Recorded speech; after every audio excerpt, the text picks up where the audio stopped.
Dah. Jom Syu. Ada orang tanya, kalau main showroom ni kena bayar ke? Tak perlu bayar Syu. Showroom ni kita buat untuk test wangi. Boleh tengok botol depan mata. Lepas tu kita menyediakan kemudahan seperti kursi menurut, makan boleh makan lah. Ni. Tu free saja Syu.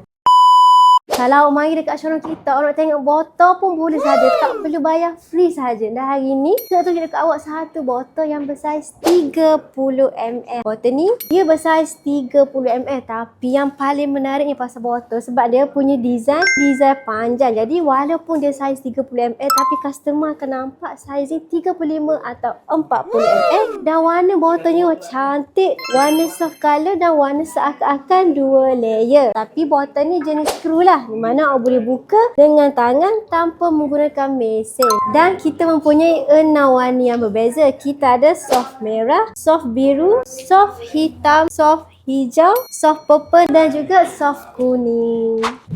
Harga untuk botol yang Syu tunjuk tadi, awak akan dapat dengan harga RM14 sebotol, free design, free stiker. Material stiker lebih daripada 20 jenis material yang awak boleh pilih. Walaupun stiker ni kami bagi secara percuma, ianya berkualiti tinggi iaitu tahan lasak dan tidak mudah luntur. MOQ untuk jenama sendiri kita hanyalah 150 botol saja untuk sizing 30ml. Dan untuk wangian pula, awak jangan risaulah. Dekat Encash ni kita sediakan kesemua wangian di mana tester ni awak boleh try lah secara percuma saja. Dan untuk 150 botol tu awak boleh saja pilih mana-mana wangi yang awak berkenan. Datang dekat showroom kita, try sendiri sebab kita sediakan tester dan juga kertas tester. Kalau meniaga lagi cunah kalau awak try wangian tu serasi tak dengan awak. Jadi yang mana-mana berminat untuk buat package jenama sendiri, anda boleh saja datang ke Encash Perfume Maker sekarang. Yang mana jauh, anda jangan risau, anda boleh klik link di bio untuk dapatkan harga istimewa daripada tim sale kami.